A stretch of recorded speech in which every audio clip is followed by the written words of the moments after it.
Oh my gosh, I am so excited to be back on YouTube and filming again. I have been very busy this semester. It has been a struggle for sure. It's been a long road, but I'm almost done, and I wanted to do a second video of doing a student teaching vlog and how it went.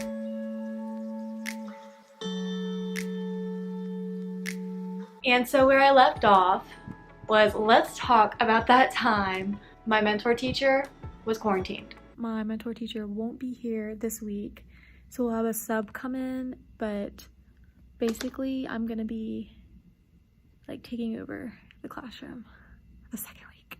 I'm nervous, but I'm excited. We're working on our short and long A sounds and word study, and we'll be reading. I was basically in charge of the class the second week that I was student teaching. That was a great experience for me. This was the time when the kids were still flip-flopped and they were hybrid, so there was only 10 students each day and we would just rotate. Classroom management wasn't that hard for me to run 10 kids. It was a good time. We talked about, I'm thinking way back in August, Bookmobile, Zoomobile, or Zoo Bookmobile book. We read that book.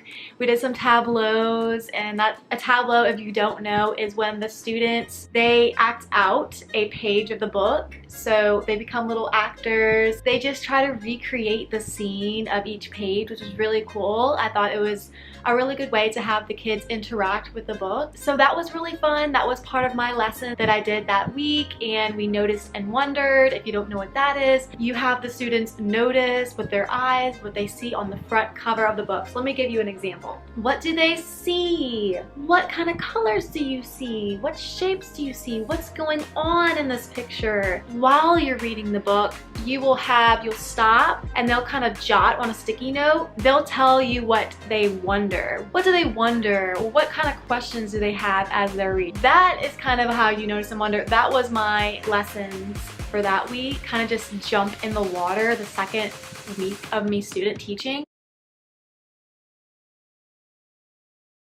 I remember there was a few situations where I did not know what to do. Students getting in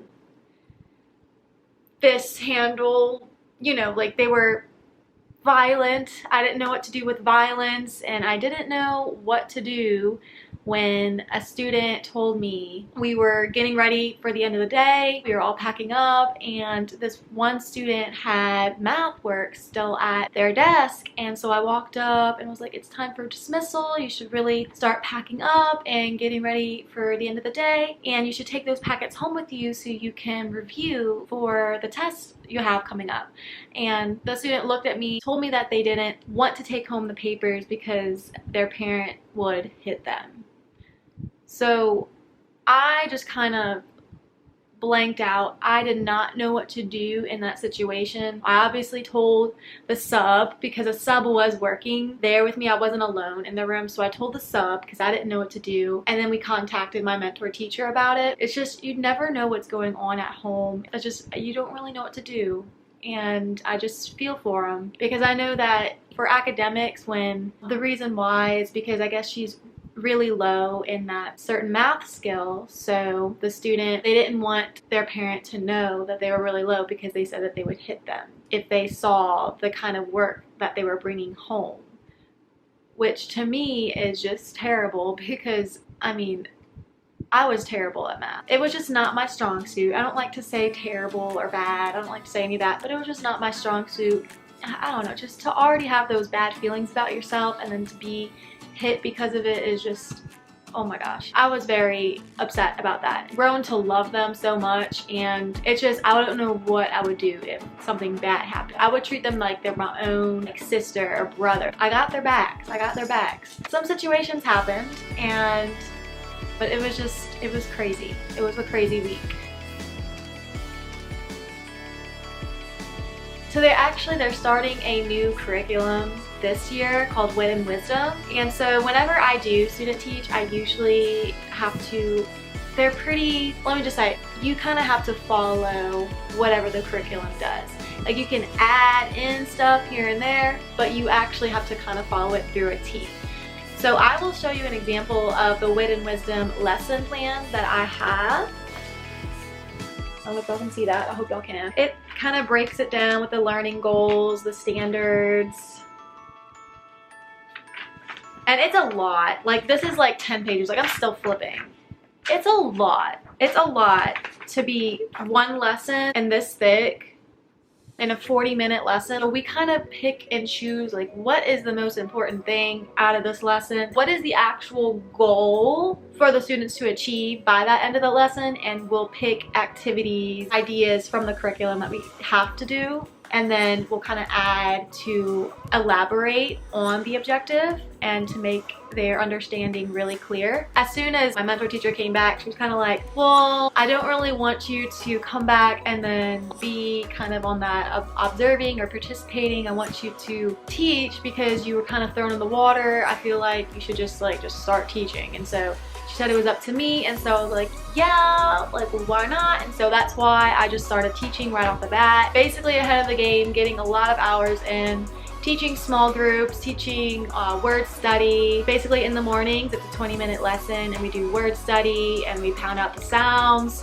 So if it's bat, it's bat, but, act, bat. Or if it's cross, cross, cur, cross. So you kind of break apart the word and you find those sounds, and so they're able to really search for those other words in the text that they're going to be reading. They have new words each week, so I'll do little games with them here and there with their words. I'll let them make up a sentence. I'll let them act out their words and do charades, which they really love to do, and act out. They love doing that, and because it kind of gets them the choice of, oh, what are you going to do? What action are you going to do? And we always snap when they're done. Coming week, I have them drawing out their words, for the ones that you can draw. Some of them it's not. They'll probably be really creative and try to draw the word out. Different ways to use their words. Kids are more exposed to the words so that whenever they see them, they recognize them more and they're able to read and write them. My mentor teacher, she's mainly ELA, so I'll teach reading as well. Last week, I did my thematic unit. It's on westward expansion. So the very first day I had a bunch of images that were from the West. They were taped around the classroom, and we did a little gallery walk, and the students were able to look and notice what did they see. It kind of sparked their imaginations. Ooh, what are we doing? What is this? And I had music playing as they were doing their gallery walk, but I also had this early finisher. So if they were done early, they got to color just different pages that they got to color. We read The Buffalo Are Back, and it was really a sad story. Tragic, really tragic. They seemed to really have emotions toward the subject. They were really sad about the buffalo being gone. They were like, are the buffalo coming back? Do they exist? Are they here? Where are they? Where I'm at on teaching right now at this point in time. Oh, I didn't even tell y'all. I wish I would have told y'all this earlier. Literally 2 or 3 weeks in, the students that were hybrid came back and mixed and mingled again, and now we have a whole group of students, 24 students, maybe might be 23. They were a real class before, but now they're actually face to face, and it is completely different. We had Monday group and our Tuesday groups. It was 10 kids, not a lot of behavior issues. Together. Whew. It's a whole nother class. It is a whole nother class. Like, I was shocked. I was shocked. There's a lot more students to manage at this point, so whenever I am doing whole group, I struggle a lot with classroom management. That is one of my areas of growth that I need to work on, because it is, whew. At first, at the beginning, I would just kind of present my lesson and teach my lesson. Here you go. This is what we're going to be learning today. Blah, blah, blah, blah, blah, blah, blah. Forgetting about, oh, there's actual 7-year-olds that may not be paying attention to me right now, and I'm just blabbering on. Very important factors that you have to consider while teaching. It's not just teaching, it's you managing behavior. You're making sure that they're focused and paying attention, actually differentiating while you're teaching to those lower performing students, not just the students who know what to do. You have to be able to accommodate.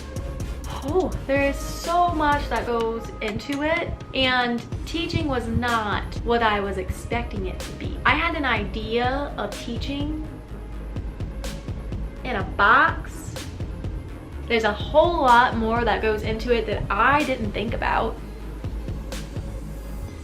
I'm trying right now at this moment to really find my place in the education world. I know that I work really great with kids. It's just when you put me and a whole group of kids is when my anxiety spikes. So I need to find ways to cope with that, with a whole group situation, because when you're a teacher, obviously you're gonna have, you know, some years you might have 24 kids, some years you might have 15 kids. That is something that I have to work on if I want to be a classroom teacher. And I'm also considering other options as well. I'm considering maybe becoming an art teacher. I am open to options. I find myself more aligned with the arts. I think that's where I fit. I just have to really experience it to really know. But I just have this gut feeling that I'm in my bubble that I need to be. I just don't know where in that bubble I fit. So I know that education is where I was meant to be. It's just I don't know where exactly I fit in education. So I had that realization probably a few weeks ago. I honestly have no idea what I'm gonna do after graduation, but I'm gonna start out probably doing an assistant teaching job somewhere in the education world, see about trainings for maybe talented art. I love the arts, and I feel like that is where I'm headed at this point, and I didn't realize it, and it's a scary thought. I kind of pictured myself as a classroom teacher might not be for me.